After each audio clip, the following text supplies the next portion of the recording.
February 1515. A letter arrives at the English court. King Henry VIII, tears that open his hands begin to shake. His sister, his best friend, married, in secret, without his permission. This wasn't just betrayal. This was treason. And the punishment? Death. But before we dive into this impossible choice, how was your Christmas?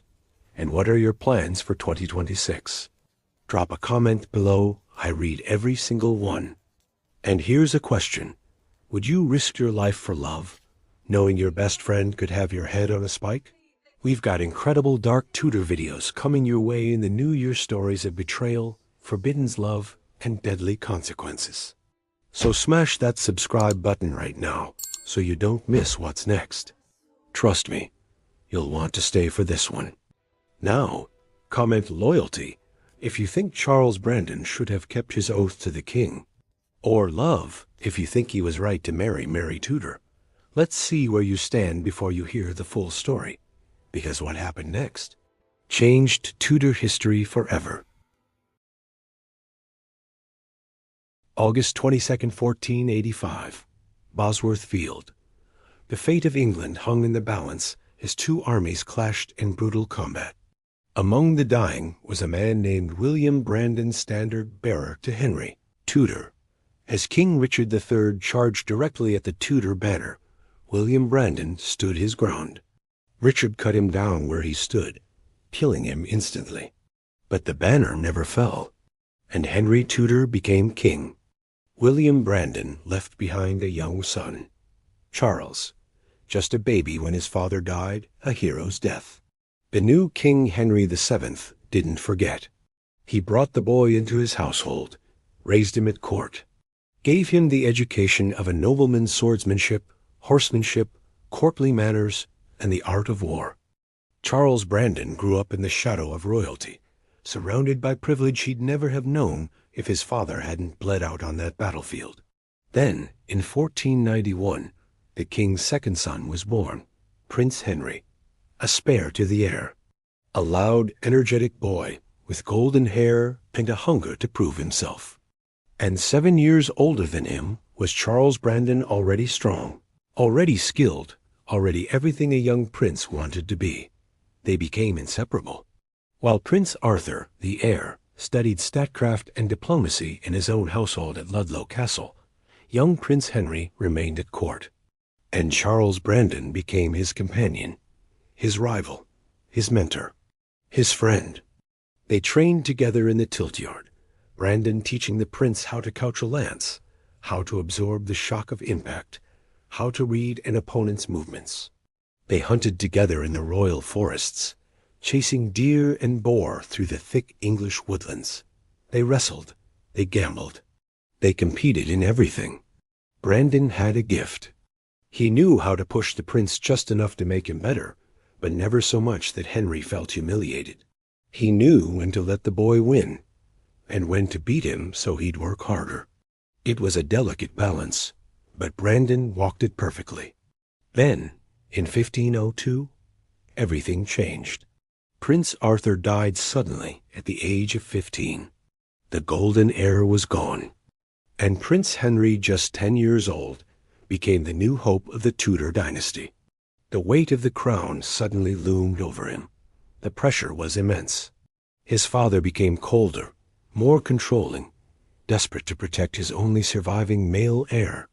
But through it all, Charles Brandon remained, not as a servant, not as a subject, but as a constant. Someone who had known Henry before the world expected him to be king. Someone who still saw him as a boy who loved to joust and hunt and laugh. Their bond deepened, forged not in politics or duty, but in trust, in shared experience, in blood and sport and youth. And when Henry finally ascended the throne in 1509, one of his first acts was to elevate the man who had stood beside him since childhood, Charles Brandon, the son of a dead hero, the king's closest friend. But that friendship would soon be tested in ways neither of them could imagine.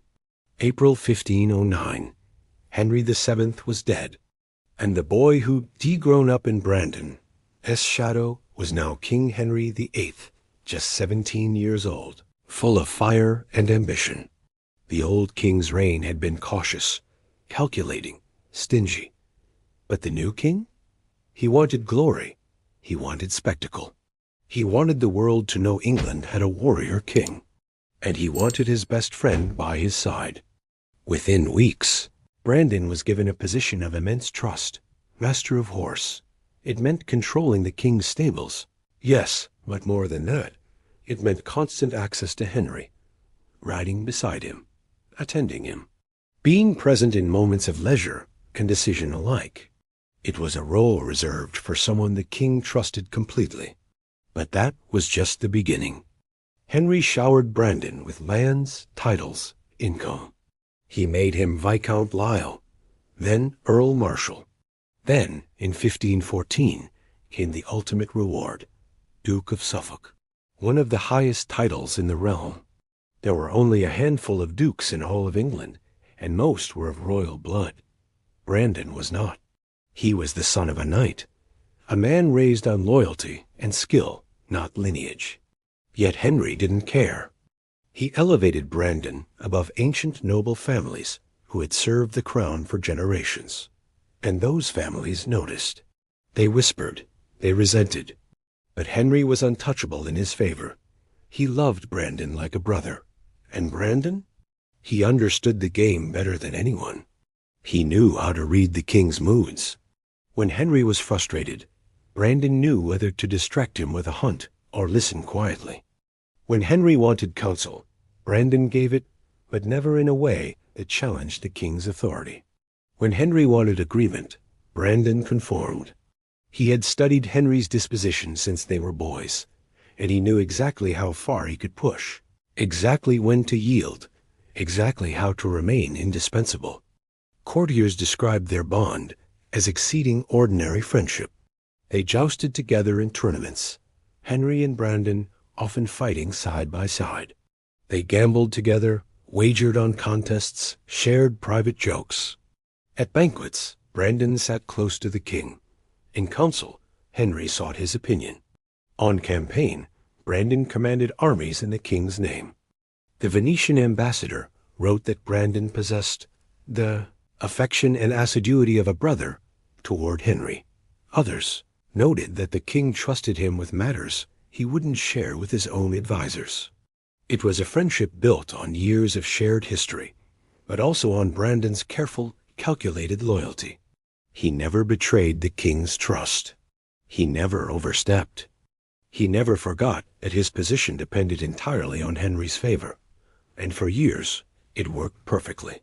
Brandon became the most powerful non-royal nobleman in England, wealthy, influential, untouchable. But in 1514, Henry made a decision that would change everything.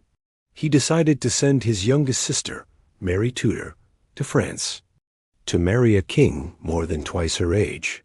A political alliance, a sacrifice for England's interests.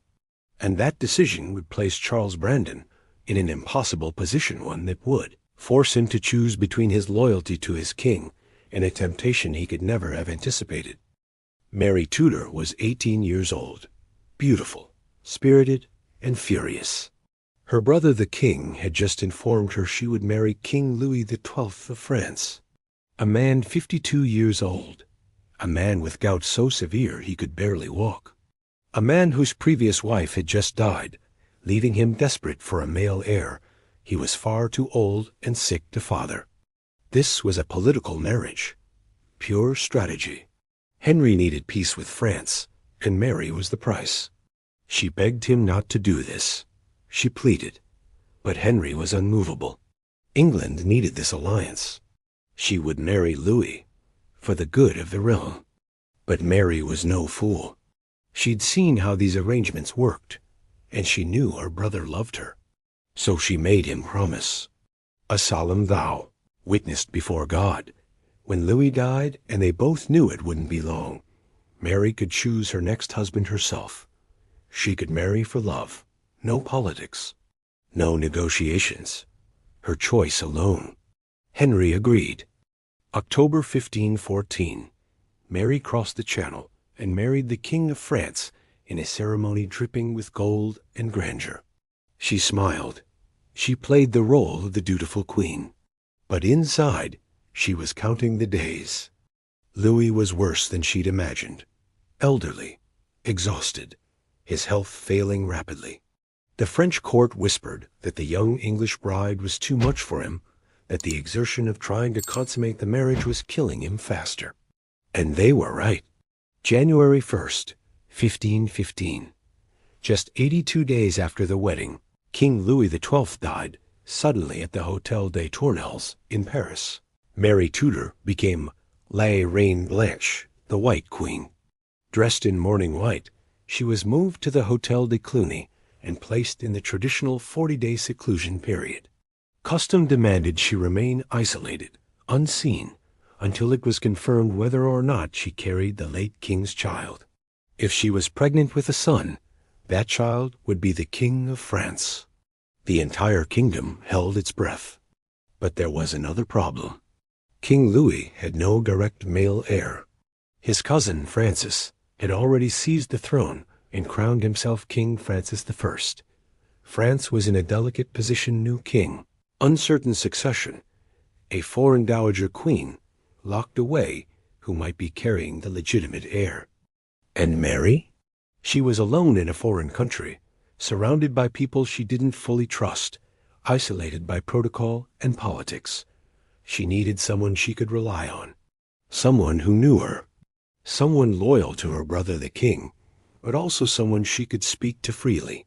Henry understood the situation immediately. His sister was vulnerable. The French could manipulate her, marry her off to some French nobleman to keep her dowry and strengthen their own political position. He needed someone to go to France, extract Mary from this dangerous situation, and bring her safely home. Someone he trusted absolutely. So he made a decision. He would send Charles Brandon, his best friend, the Duke of Suffolk, the man who had never failed him. But that decision, born of trust and necessity, would lead to the greatest betrayal of Henry's life. January 14th, 1515. Charles Brandon received his orders. The king needed him to travel to France immediately.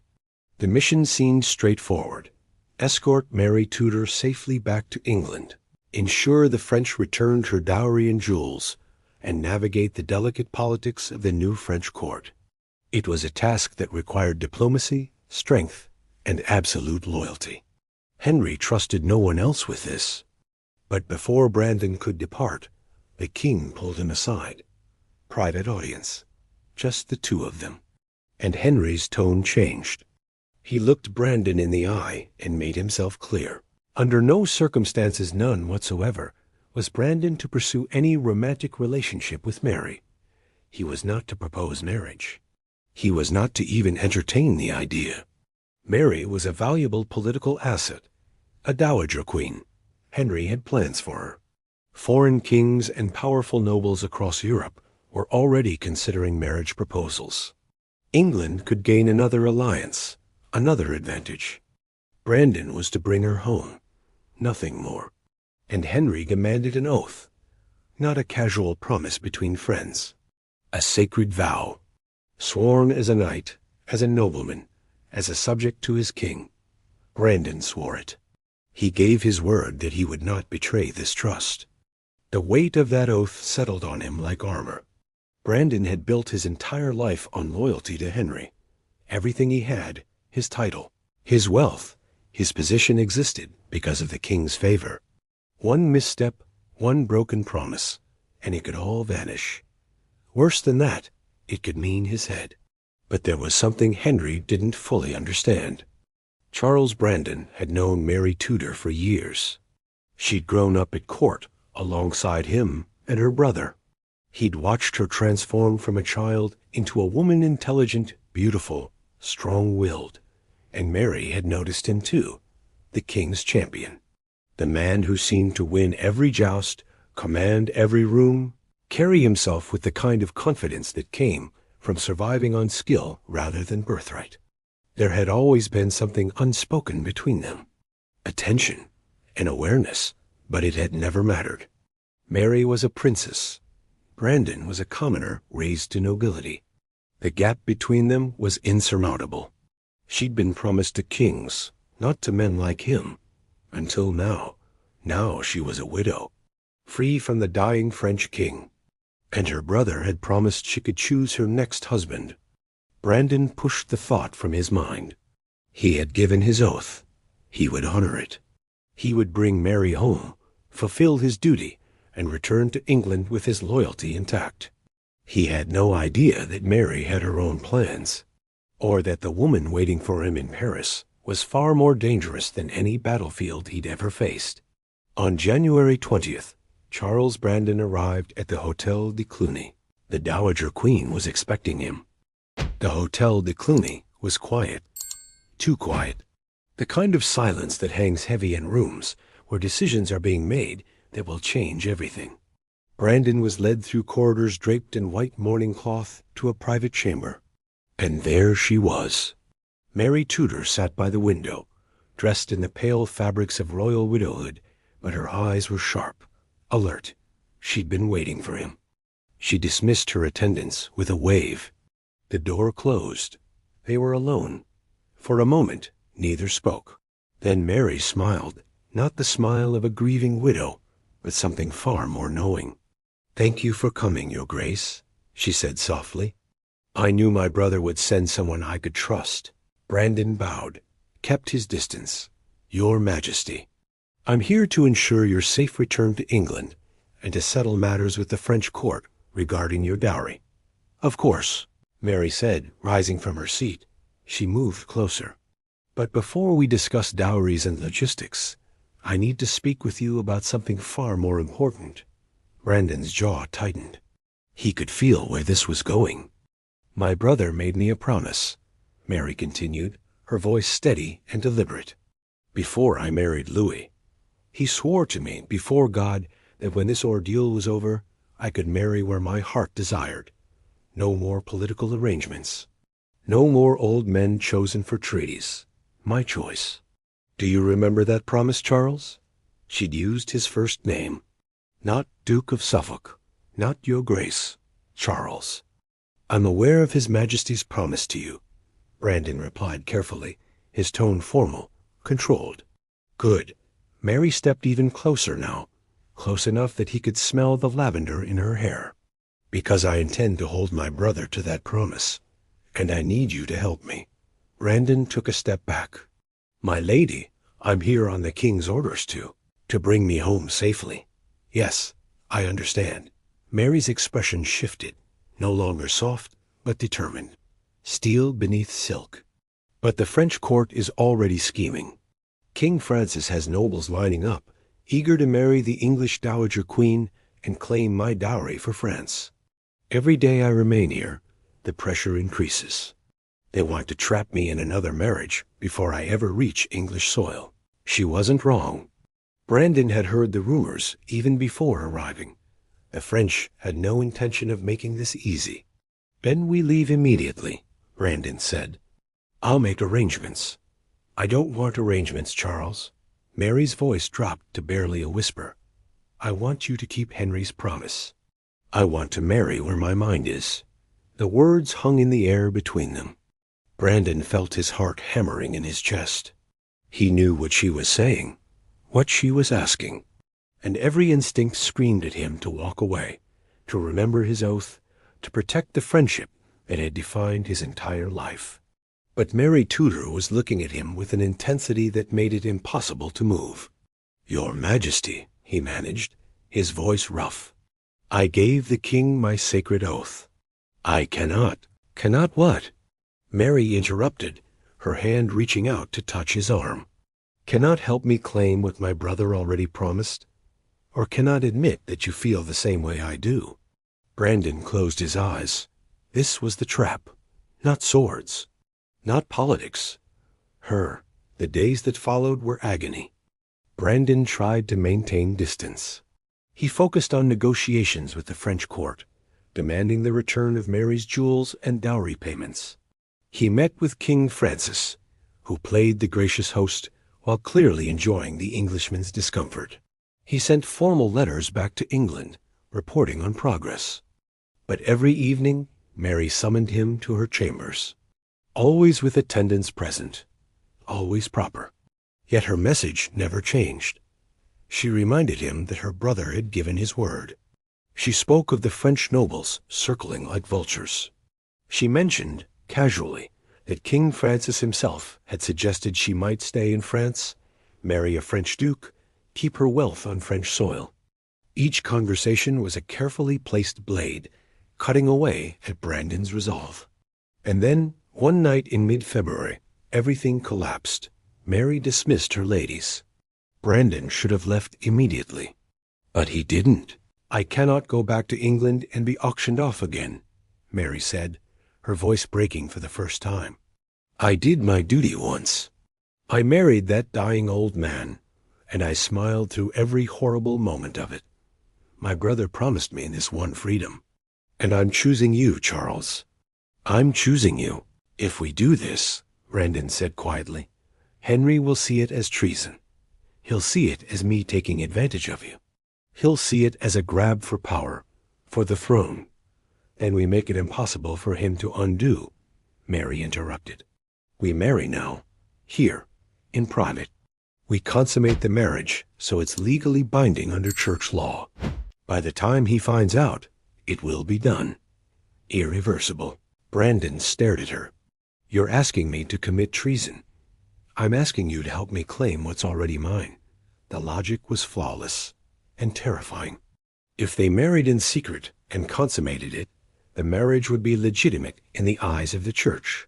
Henry could rage, he could threaten, but he couldn't annul it without papal intervention, a lengthy, public scandal that would humiliate his own sister. It was a trap, a brilliant, irreversible trap, and Brandon walked into it willingly. Sometime between the 15th and 20th of February, 1515, in a small chapel within the Hotel de Cluny, Charles Brandon and Mary Tudor were married. Fewer than 10 people witnessed it. A priest officiated. Vows were spoken quietly, quickly. And that night, they consummated the marriage. Brandon lay awake afterward, staring at the ceiling, fully aware of what he'd just done. He had broken his sacred oath to the king. He had married a member of the royal family without permission.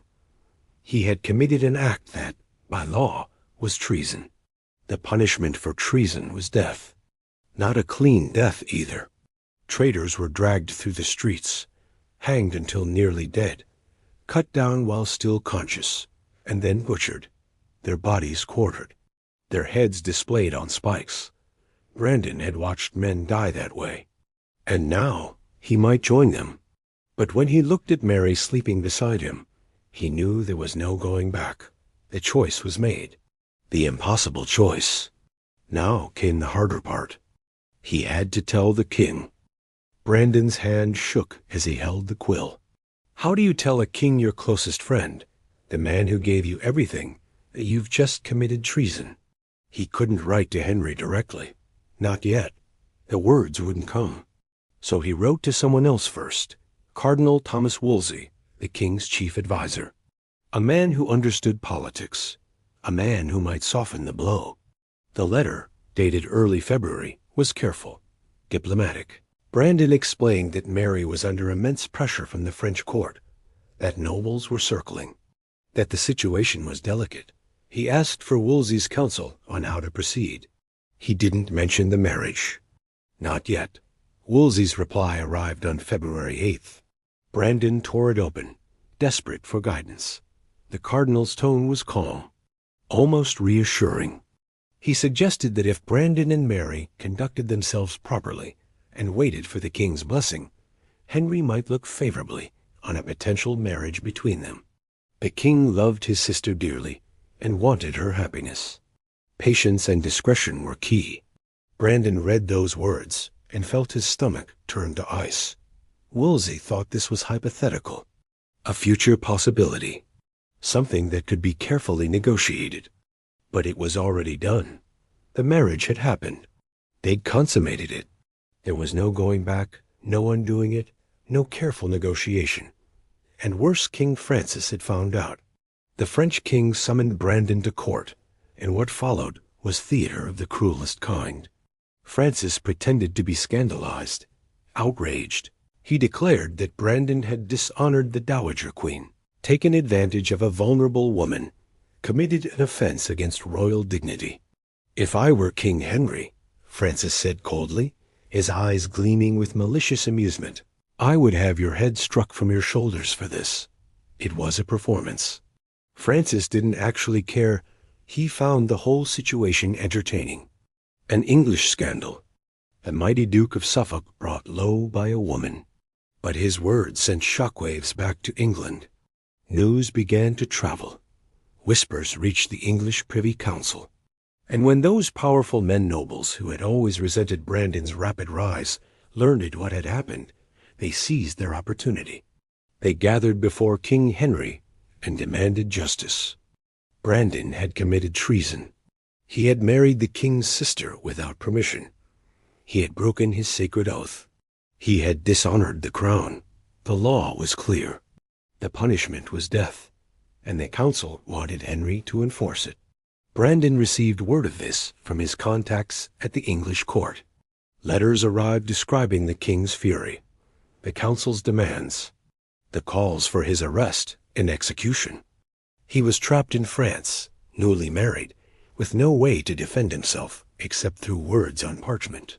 Every night he paced his chambers, imagining the scaffold, the blade, the crowd watching as the king's former favorite was dragged to his death. Mary tried to reassure him. "Henry loves me. He gave his word." "He won't. He's a king," Brandon snapped. "And I broke my oath to him. Love won't save me from that." There was only one option left. He had to write directly to Henry, not to justify himself, not to make excuses, to beg. March 5th, 1515. Brandon sat alone at his desk, a blank piece of parchment before him. This letter would determine whether he lived or died. Every word mattered. Every phrase had to be perfect. He dipped his quill and began to write, not as a duke, not as a nobleman, but as a man utterly broken, throwing himself at the feet of his king. "Your Grace, my sovereign lord and master." The words spilled out desperate, raw, honest. Brandon didn't try to justify what he'd done. He didn't blame Mary. He didn't make excuses. Instead, he confessed everything. He had broken his sacred oath. He had failed his king. He had committed a grave sin against the man who had given him everything, his title, his wealth, his very identity. Without Henry, Brandon was nothing. A nobody, the son of a dead knight with no future and no hope. He wrote that he understood the magnitude of his betrayal, that he deserved whatever punishment Henry saw fit to impose, that his life belonged entirely to the king's mercy. But then carefully, strategically, he addressed the unspoken fear that terrified Henry most: the succession. Henry had no living male heir. His wife, Catherine of Aragon, had given birth to a daughter, Princess Mary, but no surviving sons. If something happened to Henry, the throne could fall into chaos. And now, Brandon had married Henry's sister, a woman with royal blood, a woman whose children could theoretically have a claim to the English crown. Brandon knew Henry would be thinking this. The council would certainly be whispering it. So he confronted it directly. He swore on his life, on his honor, on everything he held sacred, that he had no designs on the throne. None. His loyalty to Henry was absolute and eternal. Any children he might have with Mary would be raised as loyal subjects of King Henry VIII. There would be no plots, no schemes, no ambition beyond serving his king faithfully until death. He was Henry's man, always had been, always would be.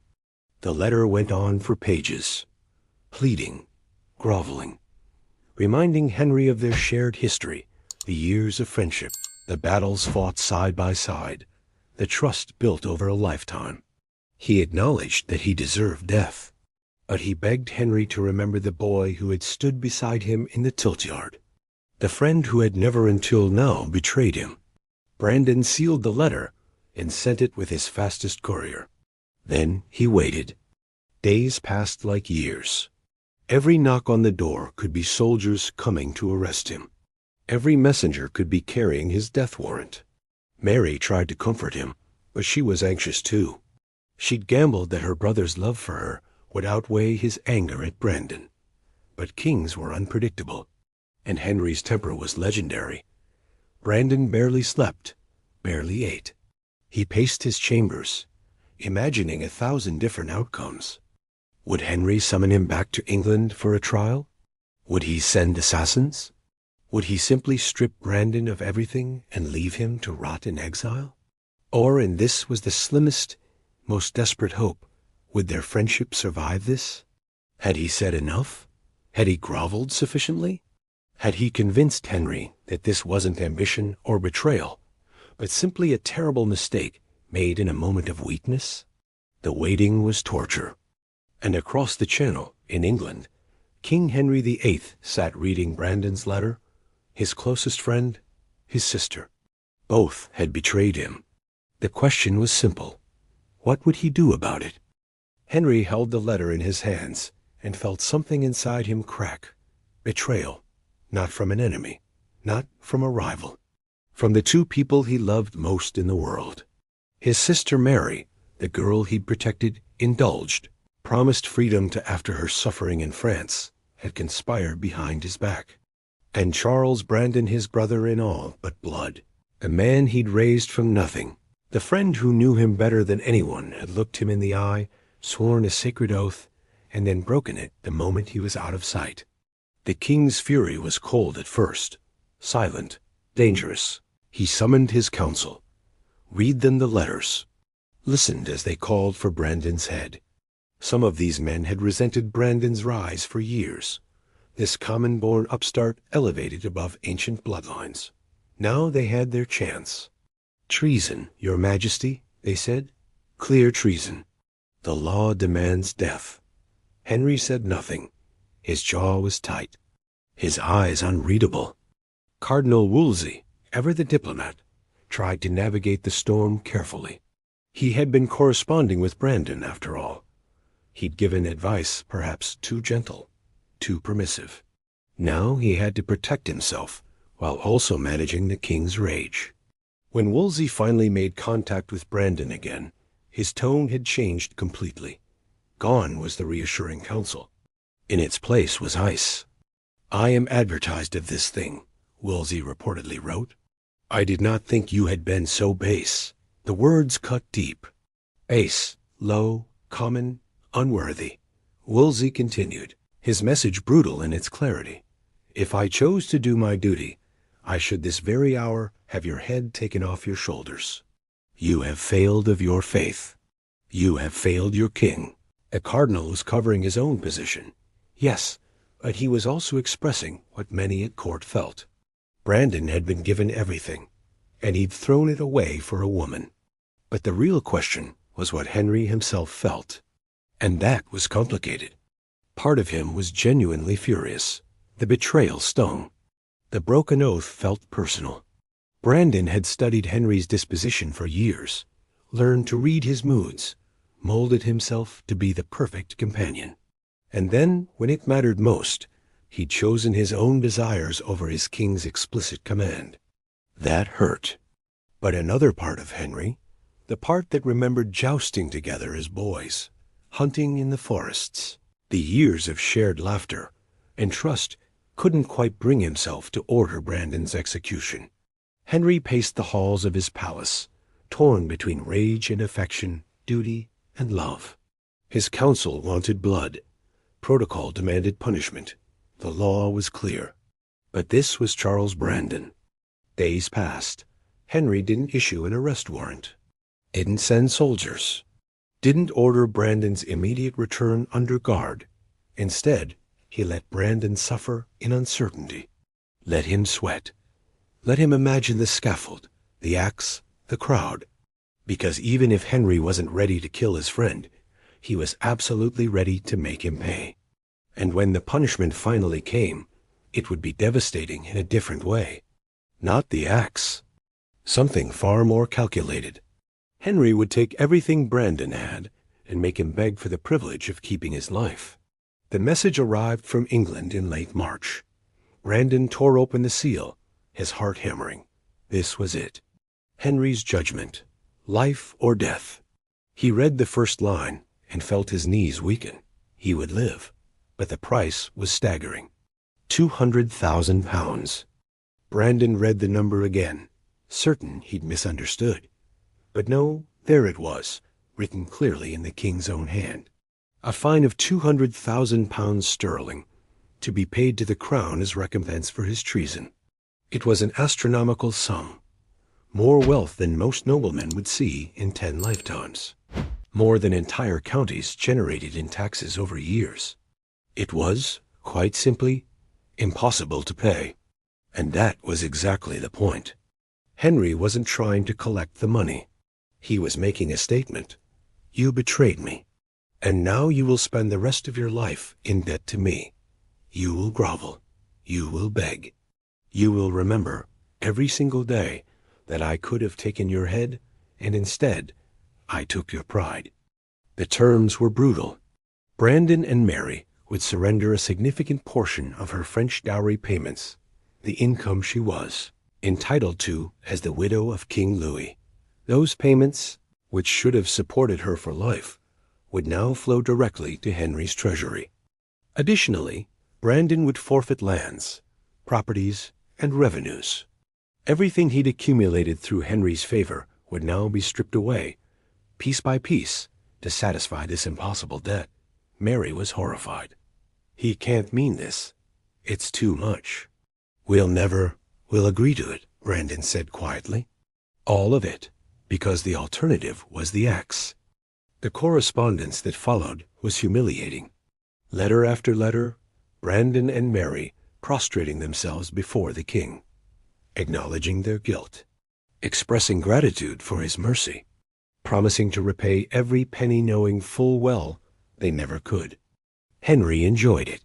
He made them work for forgiveness, extracting not just money, but jewels from Mary's French collection, pieces she'd received as a queen, now handed over to her brother as tribute. The English court watched with satisfaction. Brandon, the upstart, brought low. The king's sister forced to beg. Justice, they called it. But beneath the performance, something else was happening. Henry was letting them off the hook. In reality, very little of that £200,000 was ever collected. The bulk of it remained on paper, a symbolic debt, a reminder of betrayal, but not actually enforced. Henry took what he wanted, some jewels, some income, enough to satisfy honor and demonstrate his power. But he didn't destroy Brandon, didn't strip him of his title, didn't seize all his lands.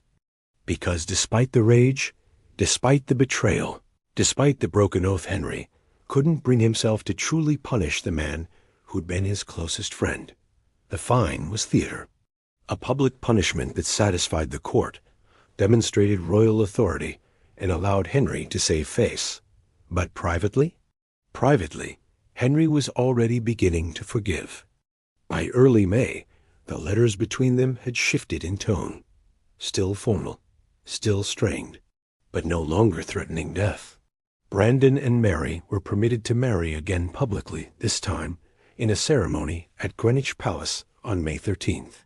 Henry attended, watched his sister wed his best friend in front of the entire court. It was acknowledgement, acceptance. The impossible choice had been made. The price had been paid. And now, slowly, the friendship would have to be rebuilt.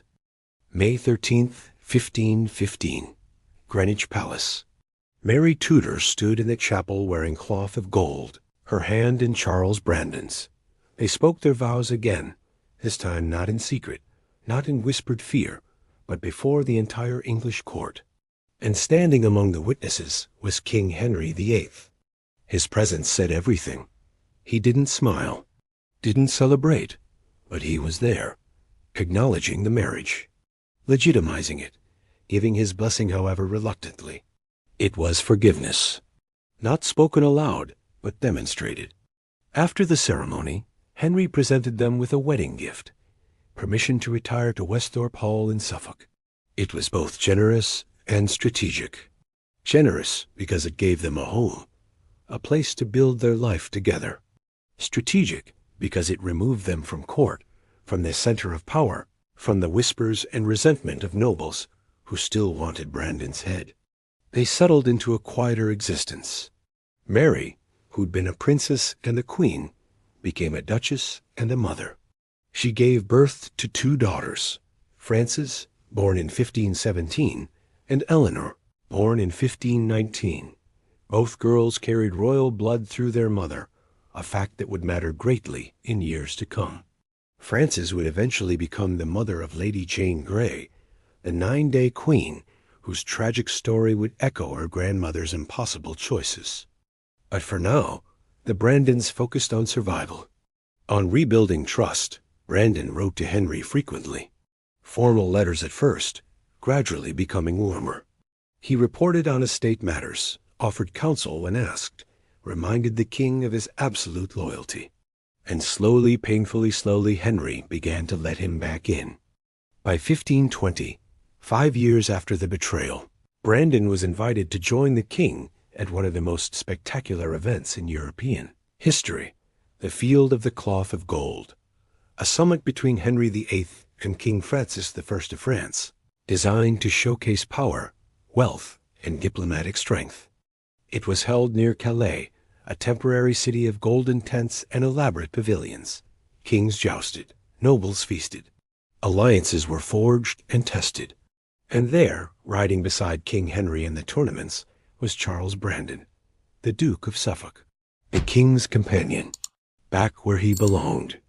They jousted together again, just like old times. Henry laughing when Brandon unhorsed a French knight.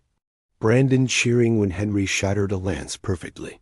The crowd watching, seeing the friendship restored. Mary attended too, standing among the queens and noblewomen, watching her husband and her brother side by side.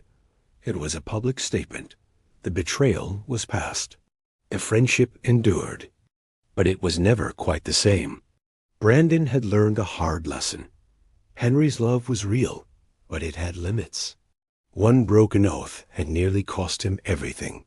There could never be a second mistake, so Brandon became more careful, more deferential. He still advised the king, still fought beside him, still shared private moments.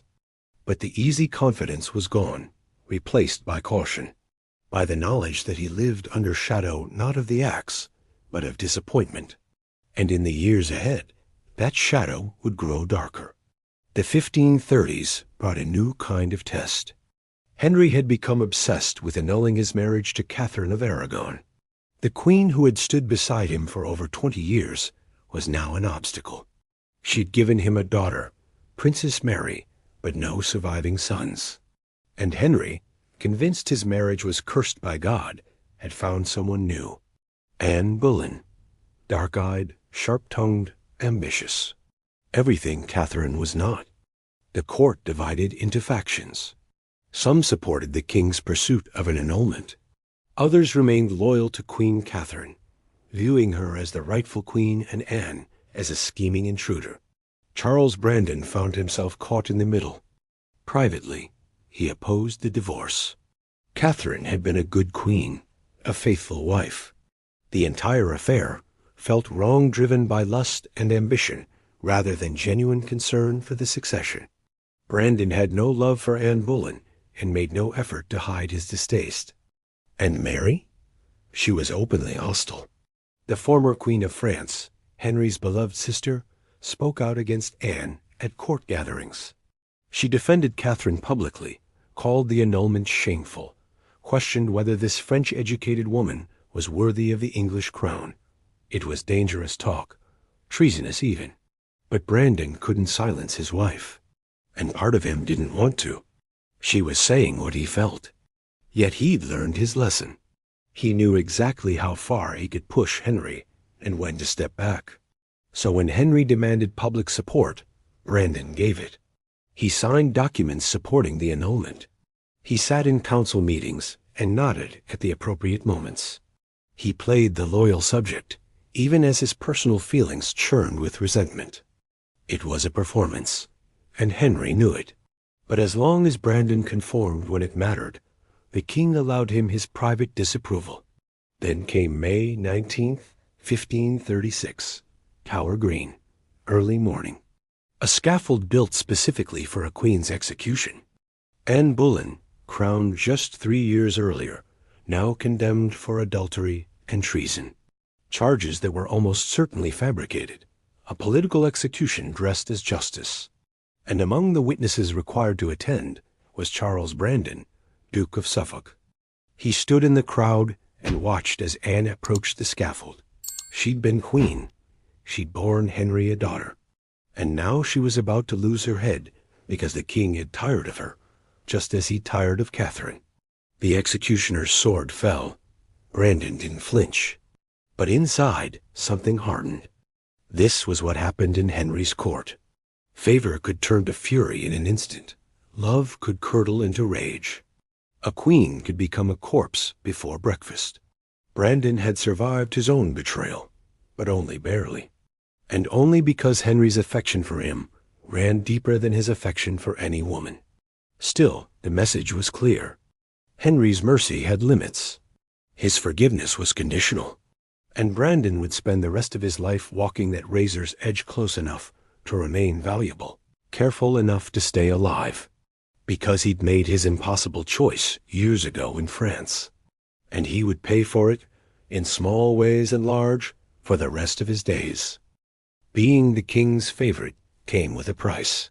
For most men at court, that price was measured in time, in flattery, in political maneuvering.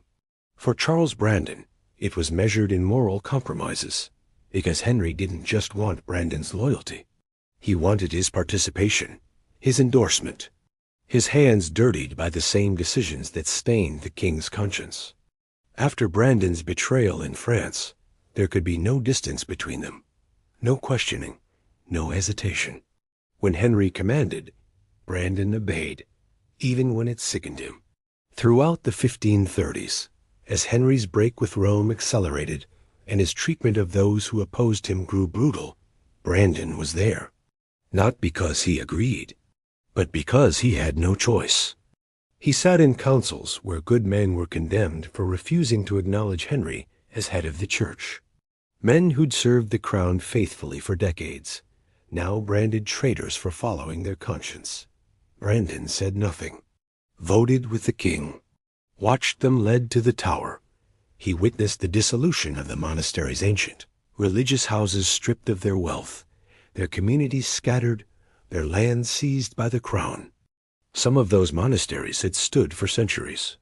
Some had sheltered the poor, healed the sick, preserved knowledge through generations. Henry wanted their riches, so Brandon helped him take them. He led military campaigns when Henry demanded it, collected taxes that bankrupted families, enforced laws that destroyed lives. All of it in the king's name. All of it to prove that the betrayal in France was ancient history. That Charles Brandon was, above all else, the king's man. But the worst tasks were the personal ones. The moments when Henry's cruelty wasn't directed at abstract enemies or political opponents, but at people Brandon knew. People he'd once called friends. Henry's mood swings were legendary. One day lavishing praise and gifts. The next, flying into rages over perceived slights. Friendships that had lasted years could shatter over a misplaced word, a delayed bow, a hint of disloyalty. And Brandon had to navigate that minefield daily. He learned to read the warning signs. The tightness around Henry's eyes. The too sharp laughter. The sudden silence when a certain name was mentioned. Those were the moments to step carefully. To agree quickly. To deflect attention elsewhere. Because the king's anger, once ignited, burned indiscriminately. Brandon watched men he'd served alongside fall from grace overnight. Some imprisoned. Some executed. Some simply erased, their lands confiscated, their titles stripped, their names forbidden at court. And every time it happened, Brandon felt the shadow of his own near destruction. A reminder that he, too, had committed treason. That he, too, had been spared only by Henry's mercy. A mercy that could be withdrawn at any moment. So when Henry gave him impossible commands, tasks that violated his sense of honor, that required cruelty toward the innocent Brandon, swallowed his objections and obeyed. Because the alternative was the Tower. The alternative was the scaffold. The alternative was losing everything he'd fought so hard to keep. His life, his family, his position. He'd made his impossible choice in France. Chosen love over loyalty. And now, for the rest of his days, he would prove that loyalty had returned. No matter what it cost him. No matter who it hurt. Summer 1531. Brandon received orders that made his stomach turn. Henry wanted Catherine of Aragon removed from her residence. Forcibly, if necessary. The queen, though Henry no longer called her, that had refused to accept the annulment. She insisted she was Henry's true wife, anointed by God, married lawfully for over 20 years. She would not go quietly into exile, would not acknowledge Anne Boleyn as her replacement, so Henry sent his enforcers. And Charles Brandon, Duke of Suffolk, was chief among them. Brandon arrived at Catherine's estate with a contingent of men, carrying the king's written command. Catherine was to vacate immediately. She would be moved to a smaller, more isolated residence. Her household would be reduced. Her access to her daughter, Princess Mary, would be restricted. It was exile in all but name. Catherine received him in her chambers, surrounded by her remaining ladies. She stood with the dignity of a woman who'd been a Spanish princess before she ever became an English queen. "Your Grace," Brandon began, his voice formal, cold. "I carry orders from His Majesty the King. You are commanded to depart this residence at once." Catherine looked at him with eyes that had seen decades of courtly games, political maneuvering, and personal betrayal. "I am the Queen of England," she said quietly. "I will not leave." Brandon had anticipated resistance. He'd brought written orders, legal justifications, threats of consequences. But Catherine was unmoved. "If you wish to remove me, Your Grace," she said, her voice steady, "you will have to break down this door. You will have to drag me from these chambers by force. You will have to bind me with ropes like a criminal." The room fell silent. Brandon stared at her. This woman had been queen when he was still climbing his way through court. She'd been kind to him over the years. Gracious. She'd never done anything to deserve this humiliation. And now he was supposed to physically drag her from her home? He couldn't do it. Not because he lacked the authority. Not because his men weren't capable. But because even after years of moral compromise, even after all the darkness he'd witnessed and participated in, this crossed a line he couldn't stomach. Brandon withdrew. Wrote to Henry immediately. The letter was careful, respectful, but desperate. He explained Catherine's resistance, described her demand to be removed by force. And then, in language that barely concealed his horror, he asked the king for guidance. Should he really break down the door? Should he bind the former queen with ropes and carry her out like a prisoner? Was that truly what His Majesty commanded? Brandon requested explicit instructions, because he needed Henry to say it, to own this cruelty, to take responsibility for what he was asking. The response, when it came, was vague. Henry didn't want the spectacle either. Didn't want the image of his first queen dragged from her chambers like a common criminal spreading across Europe. So Catherine remained, for a time. But Brandon had been forced to confront her, to threaten her, to prove his loyalty by participating in her humiliation. And Catherine never forgot. Nor did Brandon. It was another weight added to the growing burden of compromises. Another moment where he'd chosen obedience over conscience. Another price paid for surviving Henry's favor. June 25th, 1533. Westhorpe Hall. Mary Tudor, Dowager Queen of France, Duchess of Suffolk, sister to the King of England, died at the age of 37. The cause was never officially recorded. Some whispered it was complications from years of poor health. Others suggested the stress of the previous years, watching her brother's court descend into chaos. Seeing Catherine humiliated, witnessing the rise of Anne Boleyn, had broken something inside her. Whatever the reason, she was gone. Brandon stood beside her body and felt the weight of 18 years collapse around him. The impossible choice they'd made in Paris, the secret marriage that had nearly cost him his head, the daughters they'd raised, the quiet life they'd built at Westhorpe, away from the treachery of court. All of it ended. Henry ordered requiem masses sung at Westminster Abbey. He gave Mary a funeral befitting a queen, a substantial procession, elaborate ceremony, burial at Bury St. Edmund's Abbey among royalty and nobility. It was a final acknowledgment. His sister, the woman he'd loved and raged at, forgiven, in death if not fully in life. Brandon mourned, genuinely, deeply, for about 3 months. And he did something that shocked even the scandal-hardened Tudor court. He married Catherine Willoughby, a girl of 14 years old. Brandon was 48. Catherine hadn't been some random child bride. She'd been his ward, a girl raised in his household after her father's death, educated under his protection. She'd been engaged to his own son, meant to marry into the Brandon family and secure alliances. Instead, Brandon married her himself. The reasons were coldly practical. Catherine was the Baroness Willoughby in her own right, bringing substantial lands and wealth. Brandon's finances, still burdened by that impossible debt to the king, needed reinforcement. A young, fertile wife could produce sons heirs to carry the Suffolk title forward. Mary had given him daughters, Frances and Eleanor, both living, both carrying royal blood through their mother. But Brandon needed male heirs.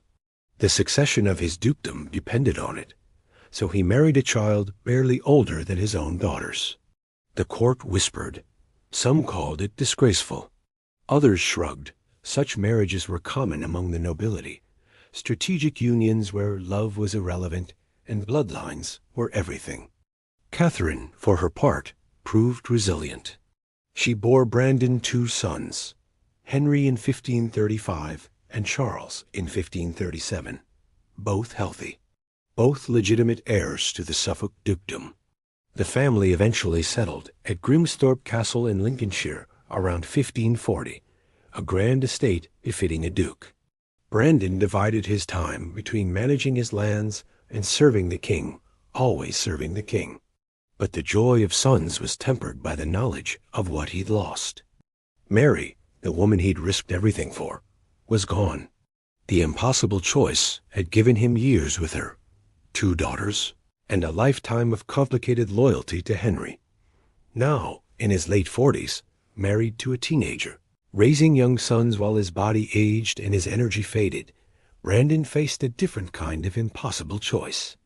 How much longer could he keep serving a king whose demands grew crueler, whose temperament grew more volatile, whose reign seemed to consume everyone who came too close? The answer, it turned out, was until death. Brandon was nearly 60 years old. His body ached from decades of jousting injuries. His hair had gone gray.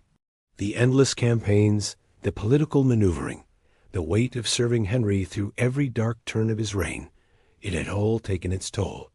But when the king called, Brandon answered. Henry was planning another invasion of France. The old dream of military glory, of proving England's might on the continent. The original plan was ambitious march on Paris itself. But eventually, practicality prevailed. They would capture Boulogne instead, hold it for ransom, force the French to negotiate. And Henry wanted his oldest friend to lead the army. Brandon was appointed lieutenant and captain general, the supreme military commander under the king himself. It was an honor, a demonstration of trust, a final acknowledgement that despite everything, despite the betrayal in France 3 decades earlier, Henry still believed in him. On June 20th, 1544, just days before crossing the Channel, Brandon sat down and wrote his will. He was old. The campaign would be brutal. He might not return. The document was methodical, precise. He bequeathed his soul to Almighty God, divided his estates among his children, made provisions for his young wife Catherine and their sons. And then he made a specific request. When he died, he wanted to be buried without pomp or outward pride at the Collegiate Church of the Holy Trinity in Tattershall. No grand ceremony, no spectacle, just a soldier's rest. He signed it, sealed it, and departed for France. The campaign was successful. Brandon commanded with the same tactical skill he demonstrated throughout his career. Boulogne fell. English forces secured the position. Henry was pleased, but Brandon's health was deteriorating rapidly. He returned to England weakened, struggling. By the summer of 1545, it was clear he was dying. August 22nd, 1545, 4 o'clock in the afternoon. Guildford, Surrey. Charles Brandon, 1st Duke of Suffolk, died at the age of 60. The timing was eerie. It was the 60th anniversary of the Battle of Bosworth Field, the battle where his father had died carrying Henry Tudor's banner, sacrificing himself so a new dynasty could be born. Father and son, both dying on the same date, 6 decades apart. Word reached the royal court during a Privy Council meeting. When Henry was told, he went silent.